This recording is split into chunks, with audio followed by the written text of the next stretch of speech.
وہ بیچارہ دیوانہ ہے، پتہ نہیں کس رنگ میں بیٹھا تھا، اور اس نے بات کی اور تو نے جلدی جلدی پیسے دے دیے، جنت ایسے نہیں ملتے۔ جب خلیفہ ہارون الرشید رات کو سویا تو خواب میں دیکھا کہ جنت میں سیر کر، جنت سامنے ہے اور ایک محل ہے علی شان، اس پر لکھا ہوا ہے ملکہ زبیدہ۔ اس محل کے اندر جانے لگا تو پہرے دار نے روک لیا، اس نے کہا کدھر؟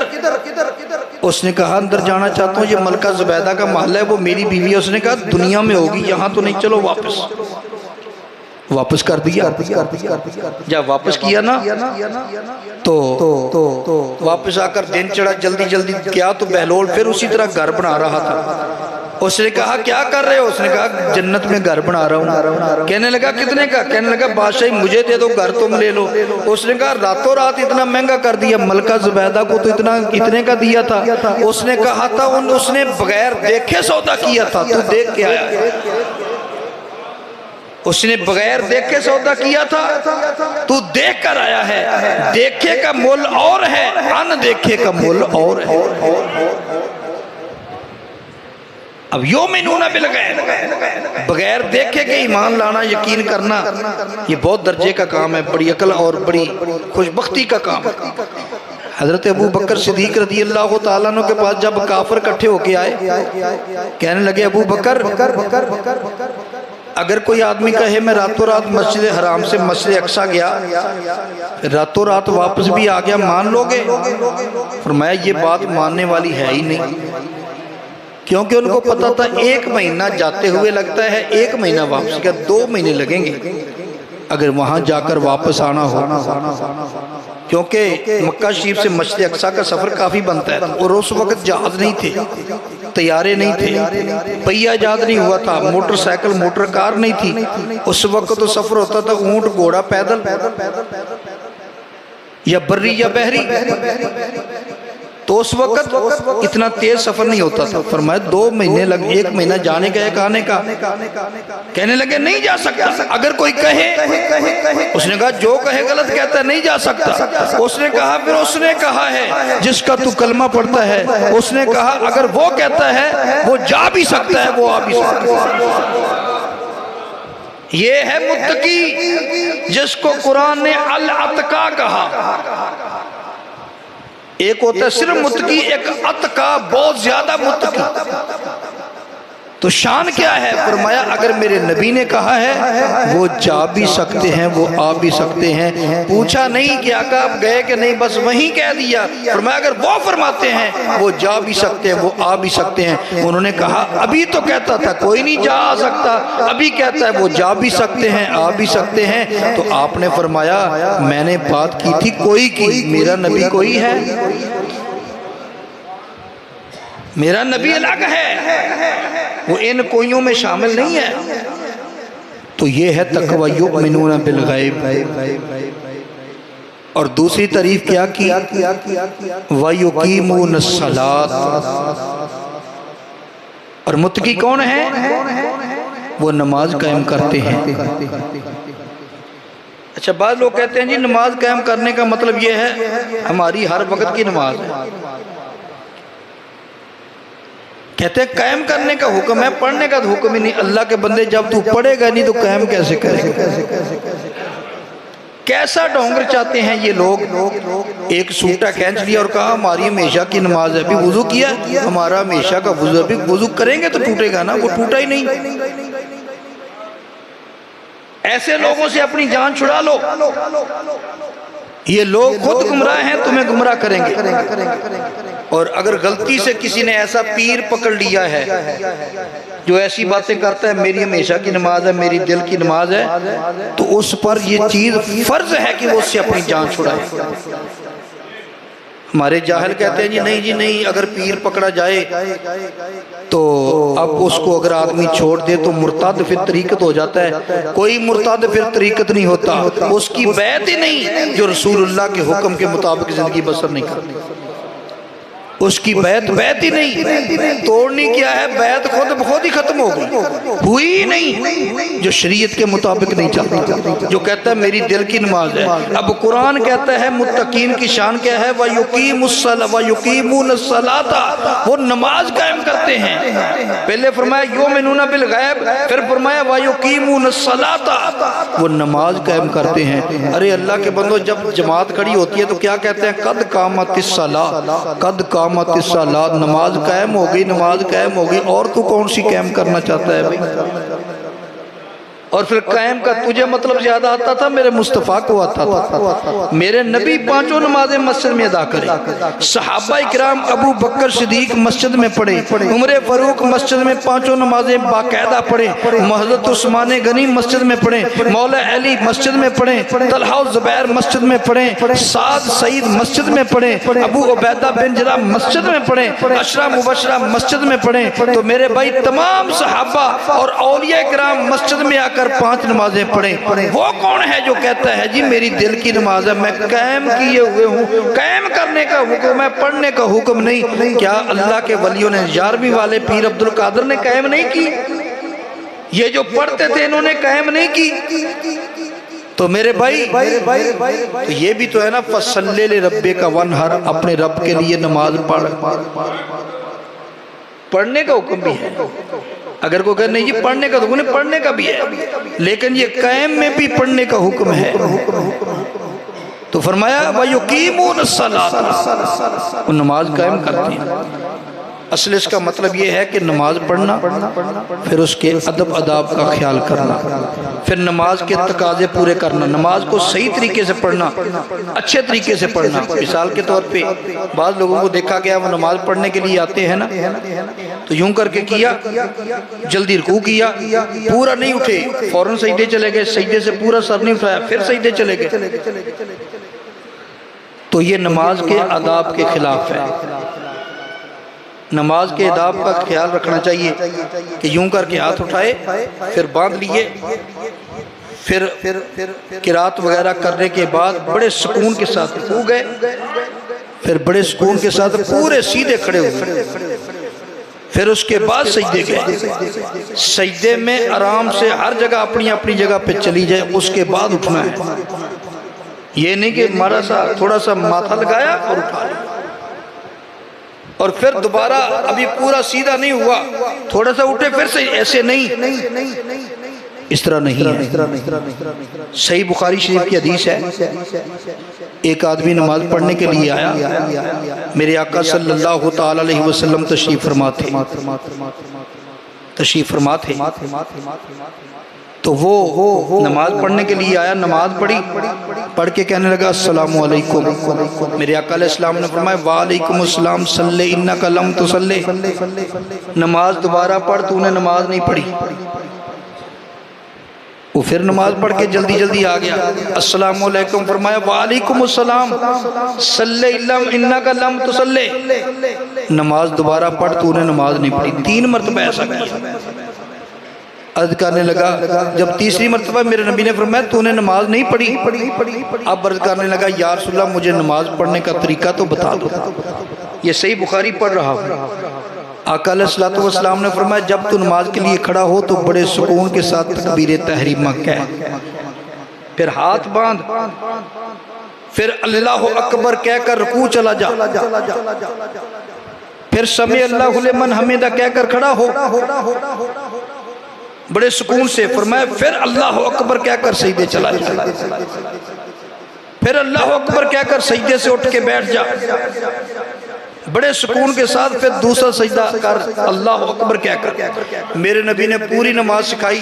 اگر آپ کی توجہ میری اس حدیث کی طرف گئی ہوگی تو میرے نبی نے پوری نماز سکھائی، یوں ہاتھ اٹھا، یوں ہاتھ باندھ، یوں رکوع کر، یوں سجدہ کر، لیکن رفع دین کا ذکر ہی نہیں کیا۔ آج کل کچھ لوگ کہتے ہیں جی وہ جی رفع یدین رفع، کئی لوگ میں نے دیکھا یہاں بھی ہماری مسجد میں بھی شروع ہو گئے بھی اللہ کے بندوں نبی پاک علیہ السلام نے خود نماز سکھائی، خود صحیح بخاری میں یہ بھی بتایا رکوع کرتے وقت اللہ اکبر کہہ کے ساتھ یہ بھی فرما سکتے تھے نا، جب رکوع کرنے لگے تو ساتھ اللہ اکبر بھی کہہ ساتھ ہاتھ بھی اٹھا، میرے نبی نے نہیں فرمایا۔ وہ پتہ چلا میرے نبی نے جو نماز اس کو سکھائی بغیر رفع یدین کے سکھائی۔ آج جو جن لوگوں نے اس کو مسئلہ کشمیر بنایا ہوا، میں نہیں سمجھتا ان کے ذہن میں کیا ہے، وہ اس کو تو فرض سے بھی اوپر لے نہیں سکھائی، بلکہ عبداللہ بن مسعود رضی اللہ تعالیٰ عنہ جامع ترمذی کی حدیث ہے، صحابہ سے فرماتے ہیں الا اصلی بکم صلاۃ رسول اللہ صلی اللہ علیہ وسلم، کیا میں تمہیں نبی پاک والی نماز پڑھ کے نہ دکھاؤں؟ کس کی نماز؟ نبی پاک علیہ السلام والی نماز پڑھ کے نہ دکھاؤں؟ جامع ترمذی کی حدیث، نسائی شریف کی حدیث کی دیگر کتابوں میں صحیح سند کے ساتھ حدیث ہے۔ فرمایا پڑھیے فصلى فلم يرفع يديه الا في اول مرہ، انہوں نے نماز پڑھ کے دکھائی، صرف نماز شروع کرتے ہوئے ہاتھ اٹھائے، پھر پوری نماز میں انہوں نے ہاتھ ہی نہیں اٹھائے۔ عبداللہ بن مسعود وہ ہے جن کے بارے میں میرا نبی فرماتا تھا عبداللہ بن مسعود سے دین سیکھو۔ اب عبداللہ بن مسعود کہتے ہیں میں تمہیں رسول اللہ والی نماز نہ پڑھاؤں، اب نماز پڑھا رہے ہیں تو شروع میں ہاتھ اٹھائے، پھر پوری نماز میں ہاتھ نہیں اٹھائے۔ اب میں پوچھتا ہوں عبداللہ بن مسعود نے یہ رسول اللہ والی نماز پڑھی تھی یا کسی اور والی پڑھی؟ دعویٰ کر رہے ہیں کہ میں رسول اللہ والی نماز پڑھتا ہوں، کیوں نہیں ہاتھ اٹھائے؟ ان کو پتا تھا کہ مسلم شریف جلد 1 صفحہ 181 پر میرے نبی نے فرمایا، صحابہ کہتے ہیں ہم نماز پڑھ رہے تھے، اوپر سے نبی علیہ السلام تشریف لے آئے، ہم رفع یدین کرتے تھے، میرے آقا علیہ السلام نے فرمایا مالی اراکم رافعی ایدیکم کانہا اذناب خیل شمس اسکنوا فی الصلاۃ، فرمایا مجھے کیا ہوا، میں تمہیں دیکھ رہا ہوں بار بار نماز میں ہاتھ اٹھاتے ہوئے جیسے وحشی گھوڑے شرارتی گھوڑے دمے لاتے ہیں، اس کو نو فی الصلاۃ، نماز میں سکون اختیار۔ اب میرے نبی کا فرمان تھا، اسی لیے عبداللہ بن مسعود رسول اللہ والی نماز پڑھتے ہیں، اور خود میرے نبی نے صحیح بخاری میں نے آپ کے سامنے پڑھی ہے، صحابی کو نماز کا طریقہ بتایا لیکن رفع یدین کا ذکر نہیں کیا۔ یہ ایک روایت نہیں، بخاری میں 3-4 روایتیں ہیں، طریقہ بتایا صحابی نے بھی لیکن رفع یدین کا ذکر نہیں ہے۔ تو یہ کئی لوگ خام خواہ ضد سے کرتے ہیں، اب ضد کا تو علاج کوئی نہیں، لیکن جو ہم نماز پڑھتے ہیں ہم اسی طرح پڑھتے ہیں جو رسول اللہ کی نماز ہے، اور یہ دعویٰ میرا نہیں، یہ سیدنا عبداللہ بن مسعود رضی اللہ تعالیٰ عنہ دعویٰ کر رہے ہیں۔ آقا علیہ السلام نے رفع یدین کیا بھی چھوڑا بھی۔ قرآن پاک کی میں نے 20 آیتیں آپ کو بتائی، پہلے تھی بعد میں منسوخ ہو گئی۔ اب کوئی جو منسوخ ہے وہ لے کر آ جائے، دیکھو جی قرآن میں ہے، اس پر عمل کیوں نہیں؟ ہم کہیں گے بھی اس کی ناسخ موجود ہے اس لیے یہ منسوخ ہے، اس پر عمل نہیں ہو سکتا۔ اسی طرح جب بات پہلے شروع میں تھا لیکن جب بعد میں یہ حکم آ گیا تو پھر اب منسوخ ہو گیا۔ ایک ہے نہیں میں تو پہلے والے پر عمل کروں گا تو ہمارا کیا قصور ہے؟ کسی کا جو جی چاہے کرتا پھرے، ہم نے تو وہ کچھ کرنا ہے جو رسول اللہ نے کیا، جو رسول اللہ کے صحابہ نے کیا۔ لیکن پھر بھی کئی لوگ سنا کے جیل میں فتنے کے پیچھے لگ کے وہ رفع یدین کرتے ہیں نماز میں، وہ کرتے رہیں، ہمیں کیا؟ ہر ایک نے اپنی قبر میں جانا ہے، ہمارا مقصد صرف اور صرف سچا اور سیدھا دین بتانا ہے، عمل کرنا نہ کرنا یہ اپنی اپنی قسمت ہے، کوئی اپنی مرضی کرتا ہے یا کسی دوسرے تیسرے کی فیس بک سے سن کر اس پہ عمل کرتا ہے تو کرتا رہے، ہمیں کیا؟ لیکن ہم نے تو وہ کام کرنا ہے جو رسول اللہ نے کیا، جو صحابہ نے جس کا ہمیں حکم دیا۔ وآخر دعوانا ان الحمد للہ۔